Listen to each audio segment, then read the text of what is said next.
As I sit here in my chambers, the weight of my robes feels heavier than usual.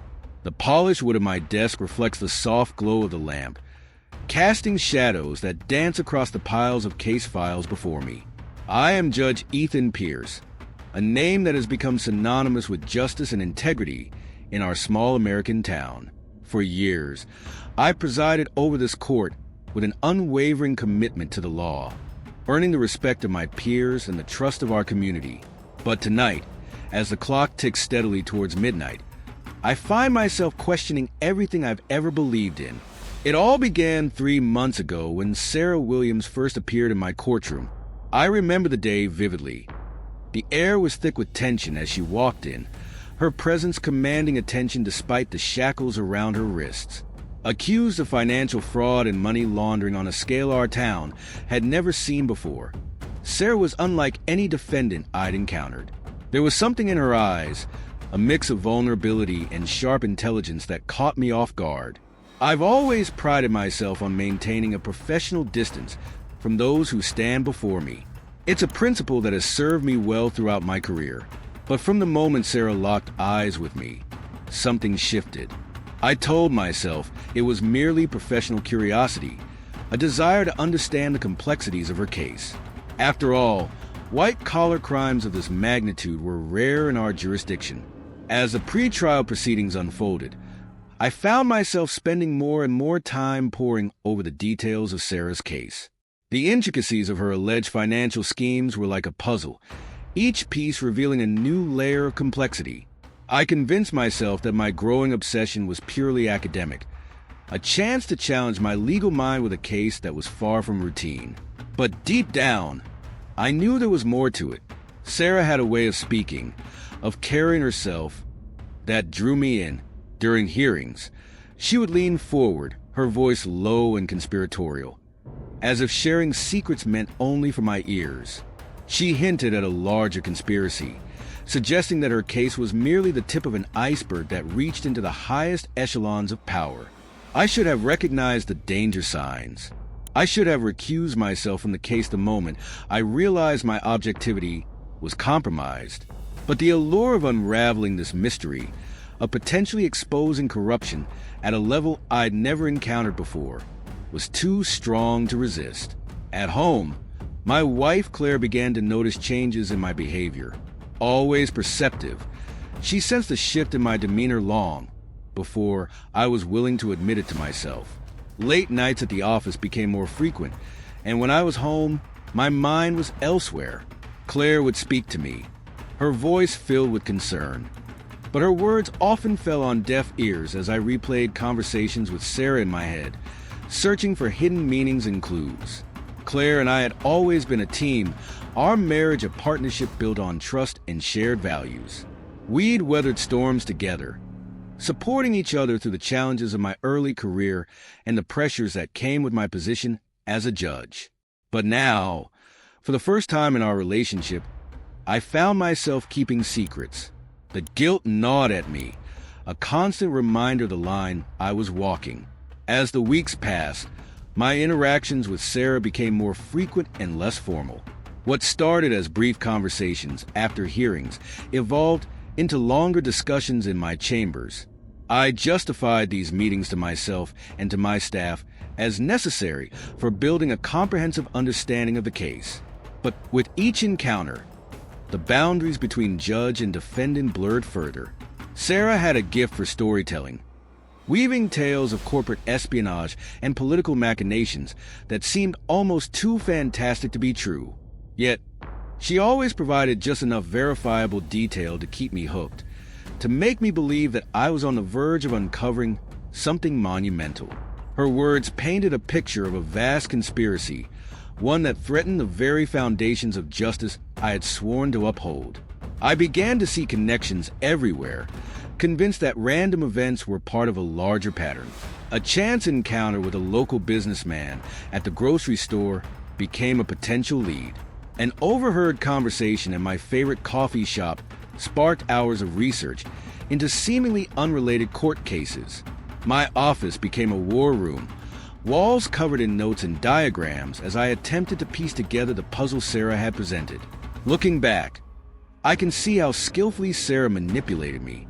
She played on my ego, my desire to be more than just another small-town judge. She made me feel like I was the only one who could unravel this conspiracy, the lone crusader standing against the tide of corruption. And I, in my arrogance and naivety, fell for it completely. The turning point came on a rainy Tuesday evening. I had stayed late at the courthouse, ostensibly to review case files, but in reality hoping for another chance to speak with Sarah.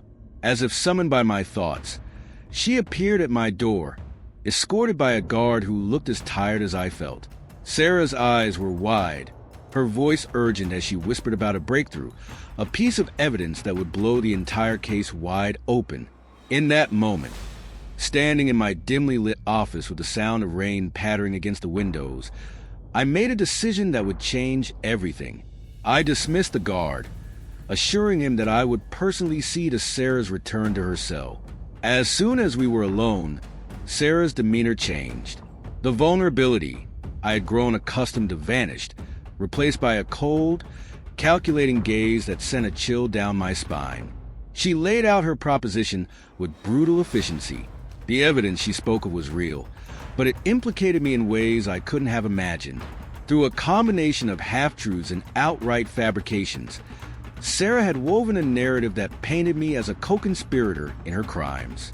She had recordings, doctored financial records, and witness statements that, while false, were convincing enough to destroy my career and my life.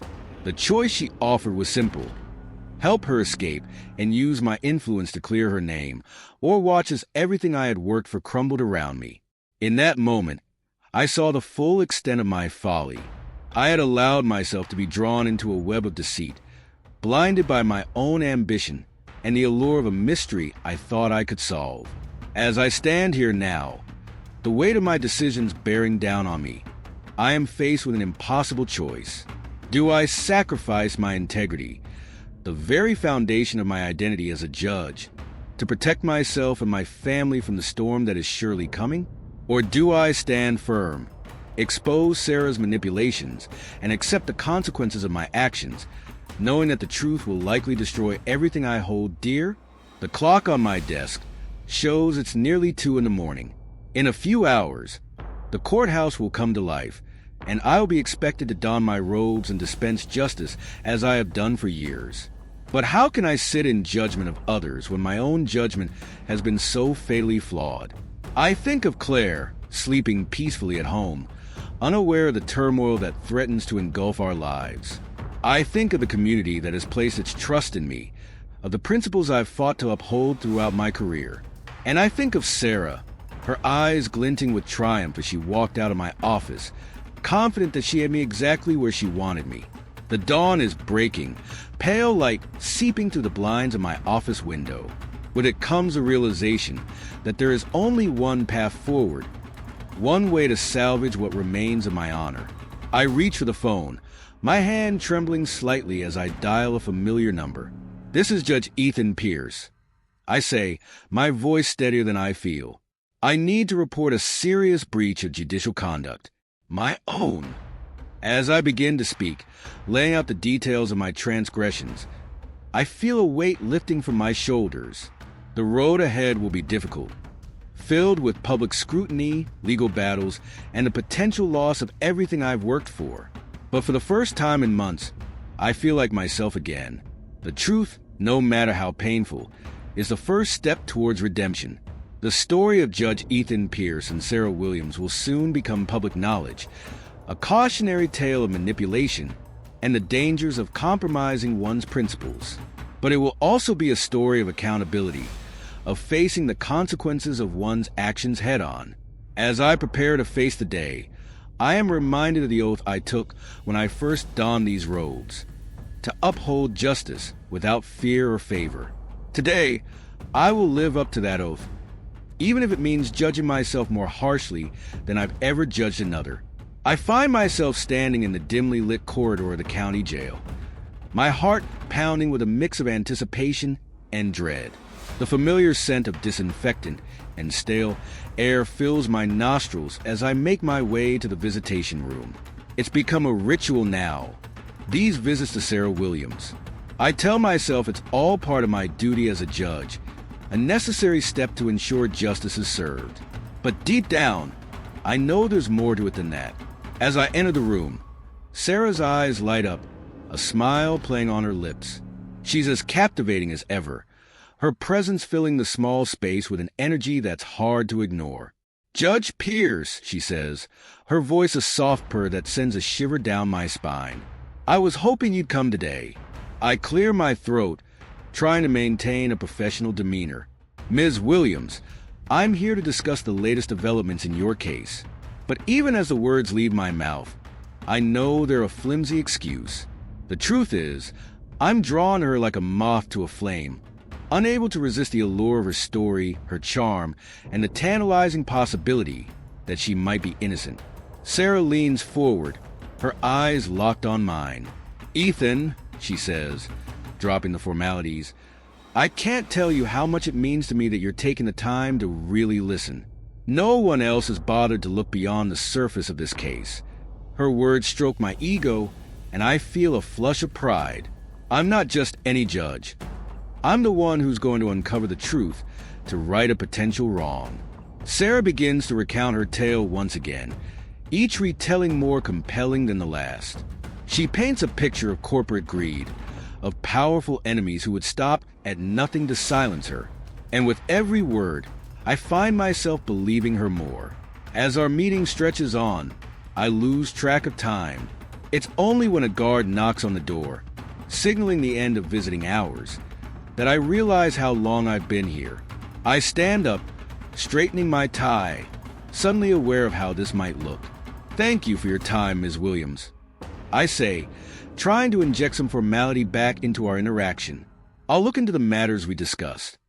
Sarah reaches out, her fingers brushing against my hand. The touch is electric, and I have to force myself not to react. "Thank you, Ethan," she says softly. "You're the only one I can trust." As I drive home, my mind is a whirlwind of thoughts and emotions. I'm so preoccupied that I barely notice the time, pulling into my driveway well past midnight. The house is dark, and I assume Claire is asleep.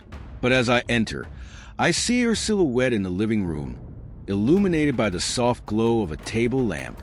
"You're home late," she says, her voice tight with an emotion I can't quite place. Is it anger, disappointment, or something else entirely? I fumble for an excuse. "Sorry, honey, the Williamson case is more complex than I thought. I lost track of time going over the files." Claire stands up, and I can see the hurt in her eyes. "The Williamson case? Or is it the Williams case you're so obsessed with?" My heart skips a beat. How much does she know? I try to keep my voice steady. "What are you talking about, Claire?" She walks over to me, holding out my phone. "You left this at home today." I wasn't snooping, Ethan, but when it kept buzzing, I thought it might be important. Her voice breaks a little. "I saw the messages." "Who is she, Ethan? What's going on?" I feel the blood drain from my face. The messages. In my carelessness, I'd given Sarah my personal number, convinced it was necessary for the case. Now, those seemingly innocent exchanges have become damning evidence of what? An affair? Corruption? I'm not even sure anymore. "Claire, it's not what you think." I begin, but the words sound hollow even to my own ears. Sarah Williams is a defendant in a case I'm overseeing. These messages they're part of the investigation. Claire's eyes narrow. An investigation that requires late-night texts and secret meetings? Do you think I'm a fool, Ethan? The accusation stings, not least because I know there's truth to it. I've been a fool, allowing myself to be drawn into Sarah's web. But how can I explain that to Claire without admitting to a breach of ethics that could end my career? "I'm sorry," I say, reaching out to her. She steps back, avoiding my touch. I should have been more transparent. This case, it's complicated. There are aspects I can't discuss, even with you. But I promise you, there's nothing inappropriate going on. Claire looks at me for a long moment, her eyes searching mine. I can see the conflict in her expression, the desire to believe me warring with the evidence of my deception. Finally, she sighs. I want to believe you, Ethan. I really do. But you've been different lately. Distant, secretive. If there's nothing going on, then why does it feel like I'm losing you? Her words hit me like a physical blow. Have I really changed that much? I think back over the past few months, seeing them through Claire's eyes, the late nights, the distracted conversations, the growing obsession with Sarah's case. I've been so caught up in the excitement, the challenge of it all, that I've neglected the most important person in my life. Claire, I start, but she holds up a hand, stopping me. I don't want excuses, Ethan. I want the truth. All of it. If our marriage means anything to you, you'll tell me what's really going on. I stand there, torn between my duty as a judge, my growing feelings for Sarah, feelings I can barely admit to myself, and my love for Claire. The truth could destroy everything, my marriage, my career, my reputation. But the lie is already eating away at me, corroding the foundation of trust Claire and I have built over the years. As I open my mouth to speak, my phone buzzes again. Claire and I both look at it, and I see Sarah's name flash on the screen. The timing couldn't be worse. Claire's face hardens. I think you need to decide what's more important, Ethan, your precious case or your marriage. With that, she turns and walks away, leaving me alone in the darkened living room. I sink onto the couch, my head in my hands. How did I let things get so out of control? I think of Sarah, of the way she makes me feel alive and important. But then I think of Claire, of our years together, of the life we built. I'm standing on a precipice, and I know that whatever choice I make next will change everything. The next day, I'm back at the courthouse, my mind still reeling from the confrontation with Claire. I've barely slept, and it shows. My colleagues give me concerned looks, but I wave off their questions. I have a job to do, cases to hear, justice to dispense. But my thoughts keep drifting to Sarah. When I finally get a moment alone in my chambers, I pull out my phone. There are several missed calls and messages from Sarah. With trembling fingers, I open the latest one. Ethan, we need to talk. It's urgent. They're closing in. My heart races. Who's closing in? Is this part of the larger conspiracy Sarah's been hinting at? Or is it something else entirely? I should ignore it. Focus on rebuilding trust with Claire. But the pull is too strong. I find myself dialing Sarah's number before I can talk myself out of it.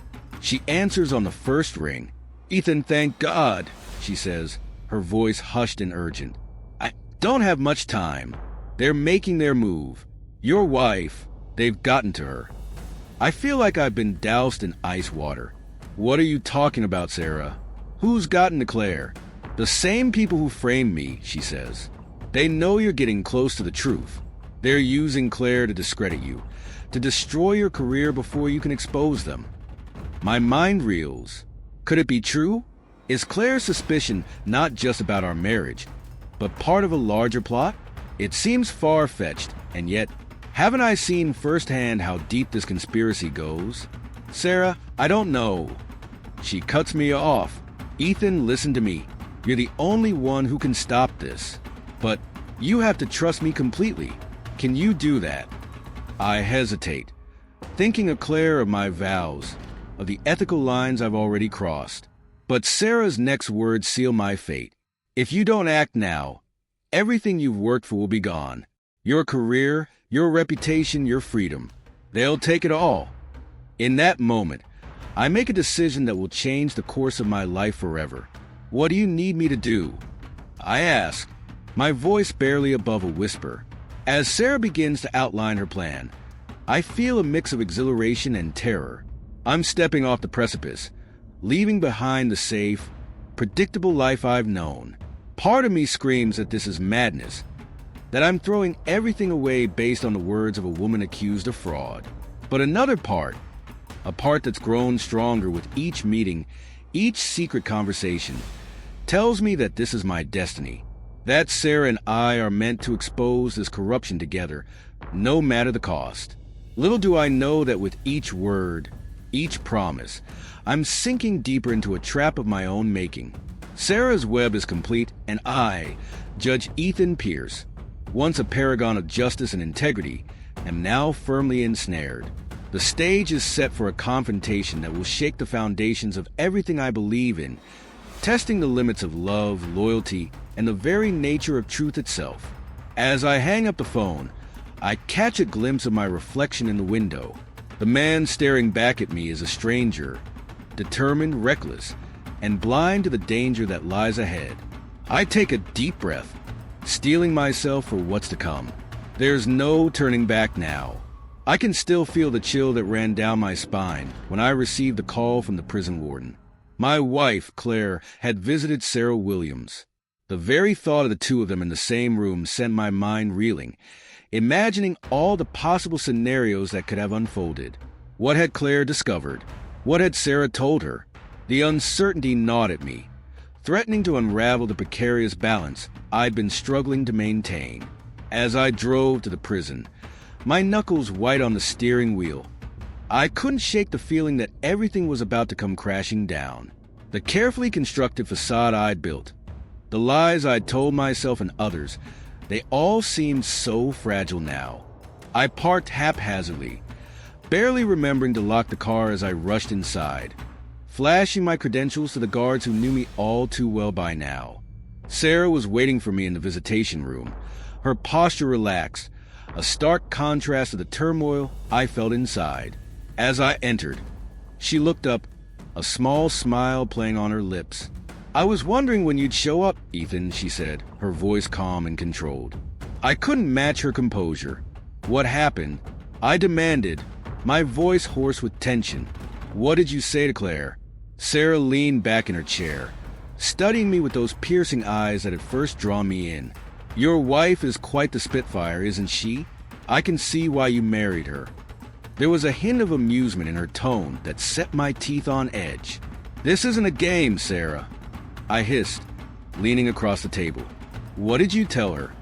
She raised an eyebrow, unfazed by my intensity. "I didn't tell her anything she didn't already suspect, Ethan. She came here full of accusations and threats. It seems your little late-night work sessions haven't gone unnoticed." My stomach dropped. I'd been so careful, or so I thought. But Claire had always been perceptive. Of course, she'd seen through my flimsy excuses. "And what did you say?" I pressed, dreading the answer. Sarah's smile widened slightly. "I simply didn't deny her accusations. Sometimes silence speaks louder than words, don't you think?" I felt the blood drain from my face. With a few carefully chosen words, or lack thereof, Sarah had confirmed Claire's worst fears. "Do you have any idea what you've done?" I growled, my anger rising. "You've destroyed my marriage, my life." But even as the words left my mouth, I knew they weren't entirely true. I had done this. My choices, my actions had led us here. Sarah might have been the catalyst, but I was the one who had allowed myself to be drawn into her web. Sarah leaned forward, her eyes locking with mine. "Ethan, listen to me carefully. Your wife's visit wasn't just about your indiscretions. There's more going on here than you realize." I felt a chill run through me at her words. "What do you mean?" She glanced around the room, as if checking for eavesdroppers, before continuing in a low voice. "Claire didn't just come here to confront me about our relationship. She was fishing for information, Ethan. Information about the case, about the people involved. She seemed desperate, almost frantic. My mind raced, trying to make sense of what Sarah was telling me. Claire had always supported my work, had been my sounding board on difficult cases. But this was different. Why would she be asking about the case? I muttered, more to myself than to Sarah. Sarah's next words hit me like a physical blow. "I think your wife might be involved in this, Ethan, more deeply than either of us realized." I recoiled, shaking my head vehemently. "No, that's impossible. Claire would never." But even as I protested, doubts began to creep in. Hadn't Claire been acting strangely lately? The late-night phone calls she'd try to hide from me, the sudden interest in my cases, the way she'd changed the subject whenever I brought up work. Could it be that her suspicions about Sarah and me were just a cover for something else? Sarah reached across the table, her hand resting lightly on mine. I should have pulled away, but I found myself frozen in place. "Think about it, Ethan," she said softly. "Who would benefit most from discrediting you right now? Who has the most to gain if you're removed from this case?" The implications of her words were staggering. If what Sarah was suggesting was true, then Claire, my Claire, could be part of the very conspiracy we'd been trying to uncover. The thought was almost too painful to bear. I stood up abruptly, needing to put some distance between myself and Sarah to clear my head. "This is insane," I muttered, pacing the small room. "You're asking me to believe that my wife, the woman I built a life with, is somehow involved in all this?" Sarah's voice was gentle, almost sympathetic. "I know it's hard to accept, Ethan, but you're a judge. You've seen how deception can wear the most innocent faces. You can't let your personal feelings cloud your judgment. Not now, when we're so close to uncovering the truth." I turned to look at her, searching her face for any sign of manipulation or deceit. But all I saw was concern and a steely determination that mirrored my own. "What do you suggest I do?" I asked, hating how lost I sounded. Sarah stood up, moving closer to me. "Be careful," she said, her voice barely above a whisper. "Watch Claire closely. Look for any signs that she's communicating with the people we've been investigating. And whatever you do, don't let on that you suspect anything. If she is involved, we need to catch her in the act." I nodded numbly, my mind still reeling from the implications of what Sarah had told me. As I turned to leave, she called out one last time, "Ethan, remember, I'm the only one you can trust now. We're in this together." As I walked out of the prison, the world seemed to have shifted on its axis. The familiar streets of our small town now felt alien and threatening. Every passing car, every pedestrian glancing my way could be part of this vast conspiracy that seemed to be closing in around me. I drove home in a daze, my thoughts a chaotic jumble of suspicion and disbelief. How had I gone from being a respected judge, known for my integrity and clear judgment, to this, a man doubting the very foundation of his life? When I arrived home, I found Claire in the kitchen, preparing dinner as if it were any other evening. She looked up as I entered, and for a moment, I saw a flicker of something in her eyes. Was it guilt, fear, or was I now seeing threats in every shadow? "You're home early," she said, her voice carefully neutral. "Rough day at work." I studied her, trying to see past the familiar facade of my loving wife to the potential conspirator Sarah had painted her to be. "You could say that," I replied, matching her tone. "Anything interesting happen with you today?" I watched closely for any sign of hesitation, any telltale twitch that might betray her, but Claire simply shrugged, turning back to the stove. Nothing out of the ordinary, just some errands and housework. The casual lie, if it was a lie, sent a jolt through me. How many other times had she deceived me like this? How long had this been going on? I wanted to confront her, to demand the truth, but Sarah's warning echoed in my mind. If Claire was indeed involved, tipping my hand now could be disastrous. So instead, I forced a smile and moved to set the table, all the while watching Claire out of the corner of my eye. As we sat down to eat, the silence between us felt oppressive. Our usual easy conversation was replaced by stilted small talk, each of us dancing around the elephant in the room. After dinner, I retreated to my study under the pretense of work, but in reality, I began to dig. I scoured our financial records, looking for any unexplained transactions. I checked Claire's phone records, searching for patterns or suspicious numbers. With each piece of information I uncovered, I felt a little more of my old self slip away, replaced by a paranoid stranger I barely recognized. As the night wore on, I found myself jumping at every creak of the house, every distant car horn. The walls seemed to be closing in, and I couldn't shake the feeling that I was running out of time. Whatever was coming, whatever truth lay at the heart of all this, I knew it was racing towards me with the inevitability of an oncoming train. In the early hours of the morning, as I sat surrounded by papers and my own mounting fears, I made a decision. I couldn't continue like this.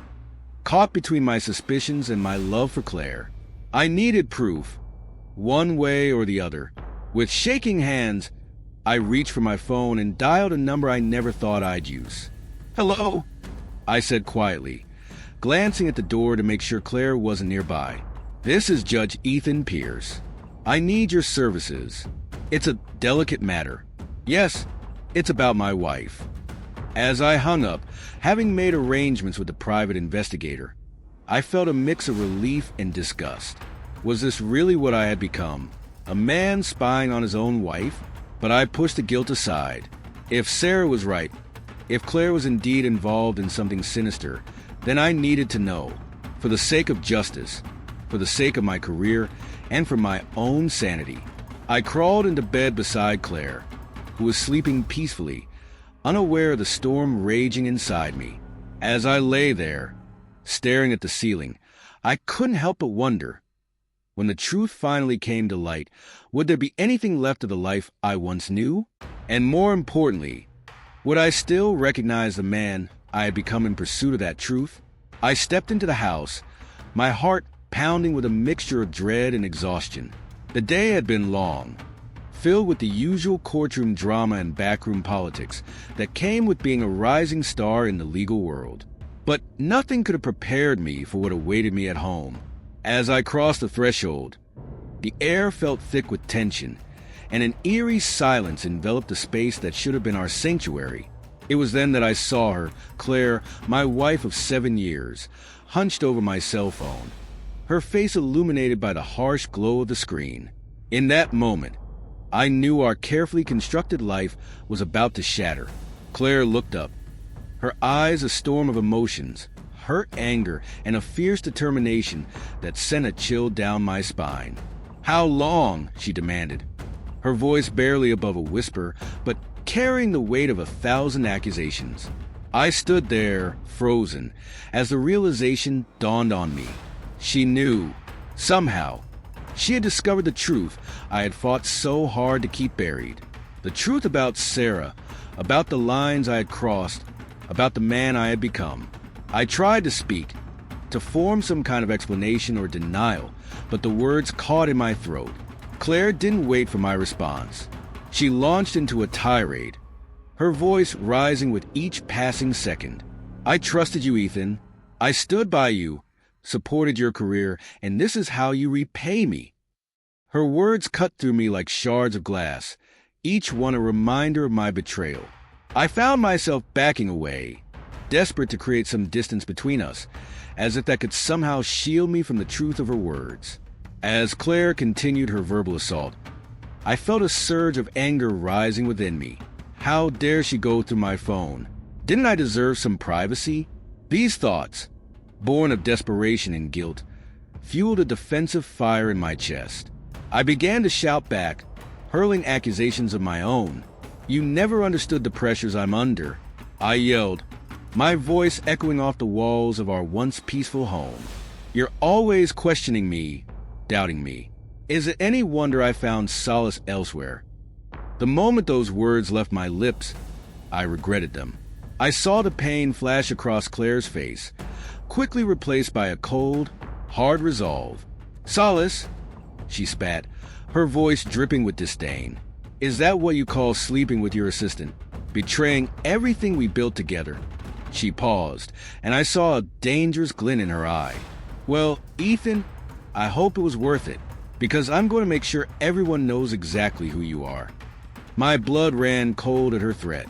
In that moment, I saw my carefully crafted life crumbling before my eyes. My career, my reputation, everything I had worked so hard to achieve, it was all hanging by a thread. And Claire held the scissors. "You wouldn't," I said, my voice a mixture of plea and threat. But I knew she would. The determination in her eyes told me everything I needed to know. Claire laughed, a harsh, bitter sound that seemed to fill the room. "Oh, I would," she said, her voice eerily calm. "I'm going to tell the media, the Bar Association, everyone.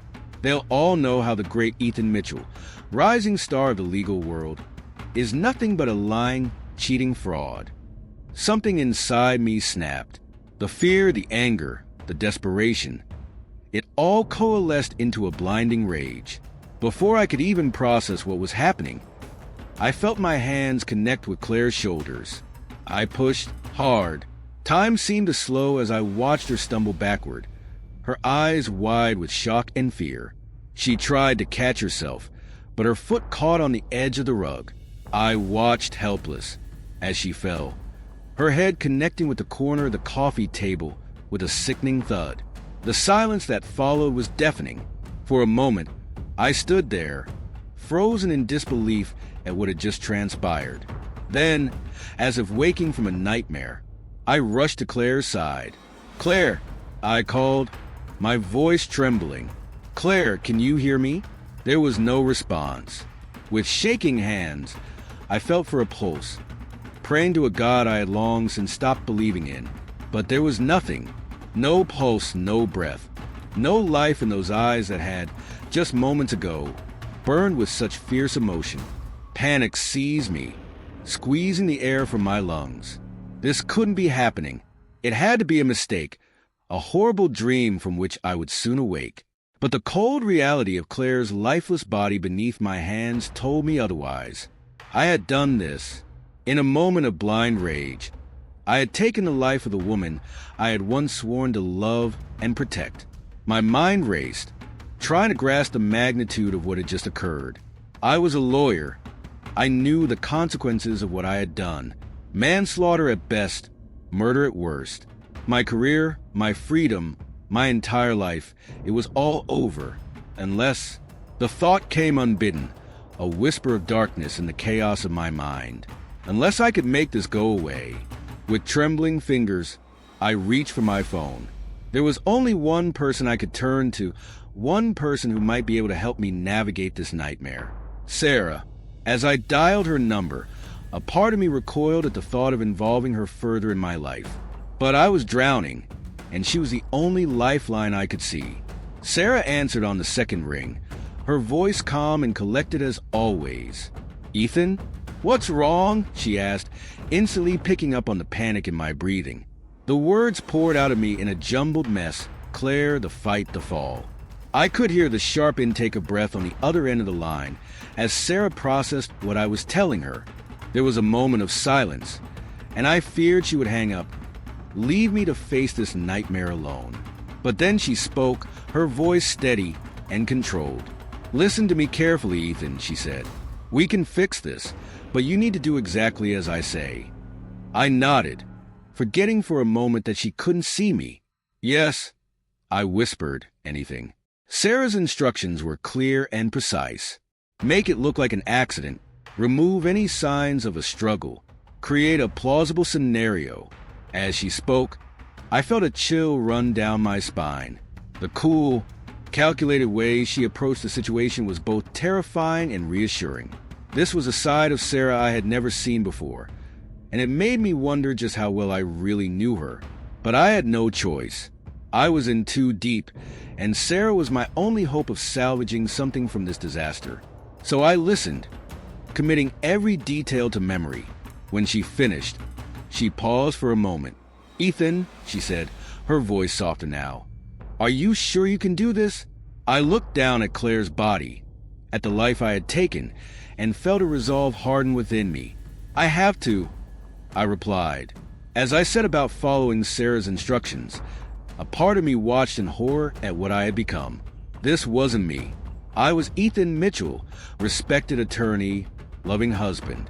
Or at least, I had been. Now, I was a murderer. A man willing to cover up the death of his wife to save his own skin.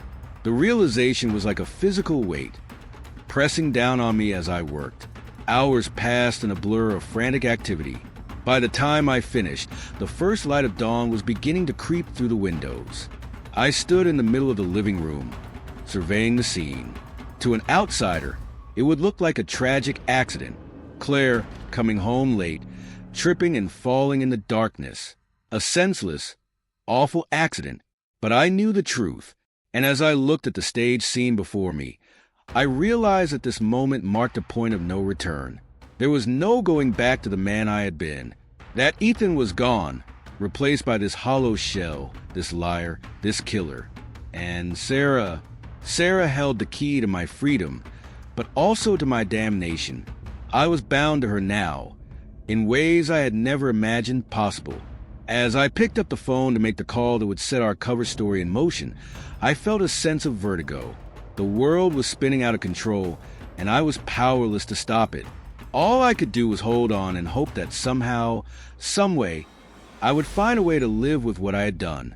But deep down, I knew that the guilt, the fear, and the knowledge of my actions would haunt me for the rest of my days. This was my new reality, a nightmare of my own making, and there was no waking up. I sat in the cold, sterile interrogation room, my hands trembling slightly as I clasped them together on the metal table. The weight of my actions pressed down on me, threatening to crush what little resolve I had left. It had been 3 weeks since that fateful night when my world had shattered, and Claire's life had ended by my hands. 3 weeks of living a lie, of pretending to grieve while secretly drowning in guilt and fear. But now, as Detective Ramirez's piercing gaze bore into me, I knew the charade was coming to an end. "Mr. Mitchell," Ramirez began, his voice low and measured, "we appreciate you coming in to answer a few more questions about the night of your wife's passing." I nodded, trying to keep my face neutral, even as my heart raced. "Of course," I replied, my lawyer's instincts kicking in despite the turmoil in my mind. "Anything to help." Ramirez's partner, Detective Chun, sat silently in the corner, her eyes never leaving my face. I had the unsettling feeling she could see right through me. Ramirez opened a file folder, spreading out several photographs on the table. I recognized them immediately. They were from the night of Claire's death. "We've been reviewing the evidence," he said, his tone casual but his eyes sharp. "And there are a few inconsistencies we'd like to clear up." I felt a bead of sweat form on my brow as he pointed to one of the photos. "Can you explain why there were signs of a struggle in the living room, even though you claim Claire simply tripped and fell?" My mind raced, searching for a plausible explanation. But before I could speak, Ramirez continued. "And then there's the matter of the text messages between you and your assistant, Sarah. Quite intimate for a professional relationship, wouldn't you say?" The bottom dropped out of my stomach. How had they gotten access to those messages? I thought I had been so careful. As I stammered through a weak explanation about work stress and innocent flirtation, I could see the disbelief in both detectives' eyes. They knew. Somehow, they had pieced together the truth, or at least enough of it to know that I was lying. The walls were closing in, and I felt the panic rising in my chest. Just when I thought things couldn't get worse, Detective Chin spoke up for the first time. "Mr. Mitchell, are you aware that your wife had hired a private investigator shortly before her death?" The question hit me like a physical blow. Claire had suspected, had been gathering evidence against me, and now that evidence was in the hands of the police. I closed my eyes, feeling the last threads of my carefully constructed lie unraveling. As the interrogation continued, my mind drifted to Sarah. Where was she now? In the days following Claire's death, she had been my rock, helping me maintain the facade of a grieving husband while secretly planning our future together. But as the investigation intensified, I had noticed a change in her. She became distant, evasive. And then 3 days ago, she had disappeared without a word. The realization hit me like a ton of bricks. Sarah had used me, manipulated me from the very beginning. She had seen an opportunity in our affair, a chance to advance her own agenda, whatever that might have been. And now, with the net closing in, she had cut her losses and run, leaving me to face the consequences alone. Overwhelmed by the weight of my actions and the betrayal of the woman I thought I loved, I felt something inside me break. The carefully constructed walls of denial and self-justification crumbled, and in their place, A desperate need for the truth took hold. I need to tell you something. I heard myself say, my voice barely above a whisper. Detectives Ramirez and Chun exchanged a look, then turned their full attention to me. "Go on, Mr. Mitchell," Ramirez said, his voice surprisingly gentle. And so I began to talk. The words poured out of me in a torrent. The affair with Sarah, Claire's discovery, the argument, the push that had ended her life. I spoke of the panic that followed, of Sarah's cold, calculated instructions on how to cover it up. As I talked, I felt a strange mix of relief and despair. The truth was finally out, but with it came the crushing realization of what I had done and what I had become. When I finished, the room fell into a heavy silence. Detective Chun was the first to speak. "Thank you for your honesty, Mr. Mitchell," she said, her voice professional, but tinged with something that might have been pity. "You understand that we'll need to place you under arrest." I nodded, numb. As Ramirez read me my rights, I felt as if I were watching the scene from outside my body. This was it. The end of everything I had worked for, everything I had been. The days that followed passed in a blur of holding cells, court appearances, and meetings with my lawyer. The media frenzy was intense, with reporters clamoring for details of the fallen legal star and his tragic downfall. Through it all, I searched for any sign of Sarah, any indication of where she might have gone. But it was as if she had vanished into thin air, leaving no trace behind. As I sat in the courtroom on the day of my sentencing, I finally understood the full extent of Sarah's manipulation. She had seen in me a perfect pawn, successful, ambitious, and ultimately weak. She had played on my vanity and my desires, pushing me further and further until I had crossed a line from which there was no return.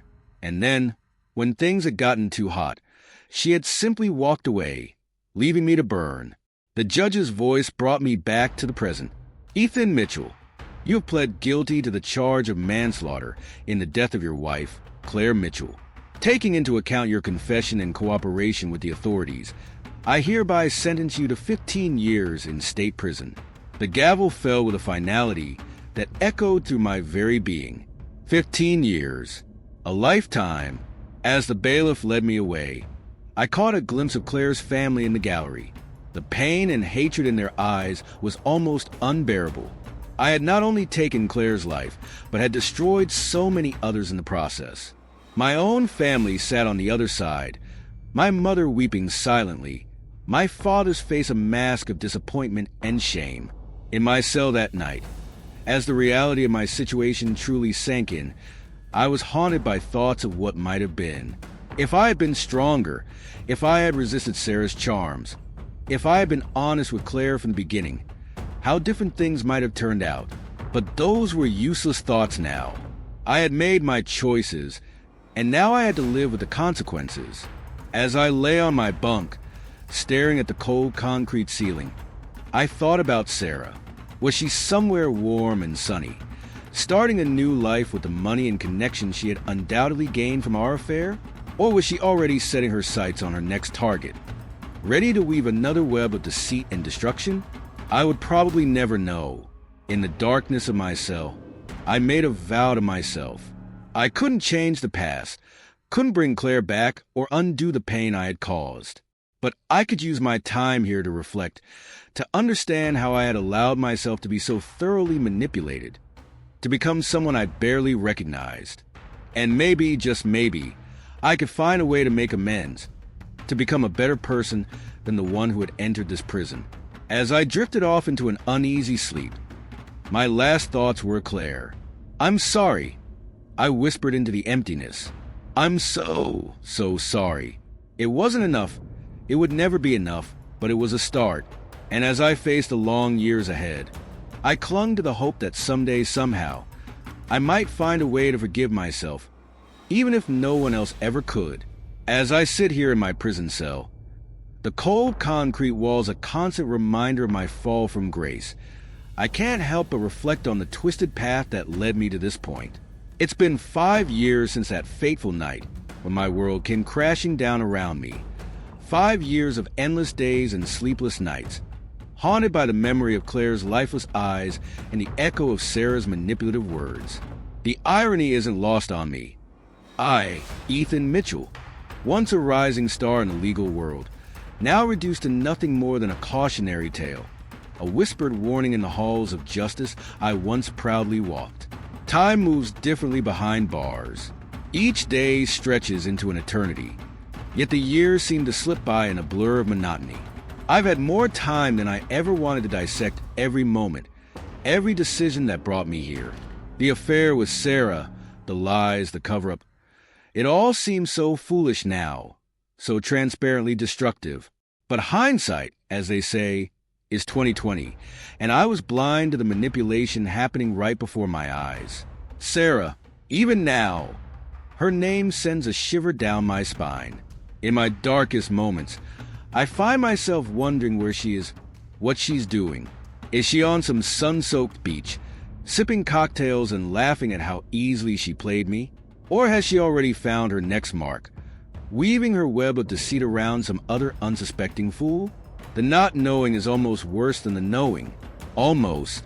I've tried to piece together her motivations, to understand why she did what she did. Was it just about the money and power she could gain through me? Or was there something deeper, more twisted at play? In my more paranoid moments, I wonder if Claire's death was her endgame all along. But then I remember the look of calculated calm in her eyes as she instructed me on how to cover up the accident. And I realized that for Sarah, this was probably just another day at the office. The worst part is knowing that while I rot in here, paying for my crimes, Sarah's out there somewhere, free as a bird. The injustice of it burns like acid in my gut. I've thought about trying to track her down, to expose her for what she truly is. But what good would it do? Who would believe the words of a convicted killer over those of a woman who, as far as the world knows, is nothing more than an innocent bystander in this tragedy? My lawyer visits occasionally, keeping me updated on the outside world. He tells me that the media frenzy has died down, that my case is old news now. But every now and then, a true crime podcast or a late-night documentary will dredge up the story, speculating on what really happened that night. I wonder what they would say if they knew the full truth, if they could see the puppet strings that Sarah so expertly pulled. In my more lucid moments, I try to focus on redemption, on becoming a better person than the weak, easily manipulated man who entered these walls. I've taken up reading, studying philosophy and psychology, trying to understand the human mind and how it can be so easily swayed. I volunteer in the prison library, help other inmates with their legal paperwork. It's not much, but it's something, a way to use my skills for good rather than self-preservation. But no matter how much I try to atone, the guilt never fully leaves me. Claire's face haunts my dreams, her voice echoing in the silence of my cell. "Why, Ethan?" she asks over and over. Why wasn't I enough? And I have no answer, no justification that could ever make sense of what I did. As the years pass, I find myself wondering more and more about justice. Is this truly justice served? I'm paying for my crimes, yes, but what about Sarah? What about the true architect of this tragedy? She walks free, potentially wreaking havoc in other lives, while I bear the full weight of our shared sins. The system I once believed in, once fought for, seems woefully inadequate in the face of such calculated evil. Sometimes, in my darkest moments, I fantasize about what I'll do when I get out. Will I try to track Sarah down, to expose her for what she truly is? Or will I simply try to rebuild some semblance of a life, to find a way to live with the weight of my actions? The truth is, I don't know. Freedom seems like a distant dream, and the man I'll be when I walk out of these gates is a stranger to me now. As I sit here, penning these thoughts, I can't help but wonder about the bigger picture. How many other Sarahs are out there, manipulating and destroying lives for their own gain? How many other fools like me are there, so blinded by desire and ambition that they can't see the trap until it's too late? It's a chilling thought, one that keeps me awake at night. If there's one thing I've learned from all of this, it's that the world is rarely as black and white as we'd like it to be. Good and evil, justice and injustice, These concepts blur and shift, leaving us grappling in shades of gray. I was no saint, that's for certain. But was I truly the villain in this story? Or was I just another victim, albeit one who made terrible, unforgivable choices? These are the questions that plague me, that echo in the silence of my cell. And as I face the long years still ahead of me, I can't help but wonder, will the full truth ever come to light? Will Sarah ever face the consequences of her actions, or will she continue to weave her web of deceit, leaving a trail of broken lives in her wake? As I close this chapter of my story, I'm left with more questions than answers. The world moves on outside these walls, oblivious to the turmoil within. And somewhere out there, Sarah continues her game, perhaps even now setting her sights on her next target. It's a chilling thought, one that sends a shiver down my spine even in the stifling heat of my cell. So I leave you with this. In a world where appearances can be so deceiving, where manipulation and deceit can wear the face of love and ambition, how can we ever truly know if justice has been served? And more importantly, how can we protect ourselves from the Sarahs of the world, those who would use our weaknesses against us for their own gain? These are questions I'll be grappling with for the rest of my days, however many or few they may be. And as I do, I'll carry with me the weight of my actions, the memory of Claire, and the bitter knowledge that somewhere out there, the true villain of the story walks free. But perhaps, just perhaps, by sharing my story, I can prevent others from falling into the same trap. It's a small hope, but in this place, hope is all I have left. And so, as I end this reflection, I can't help but wonder, what twists and turns will the next chapter of this story bring? Will the truth finally come to light? Or will Sarah's manipulations continue to cast their long shadow over the lives of others? Only time will tell. But one thing is certain, this story is far from over. Stay tuned, for in the world of crime and punishment, the most shocking revelations are often yet to come.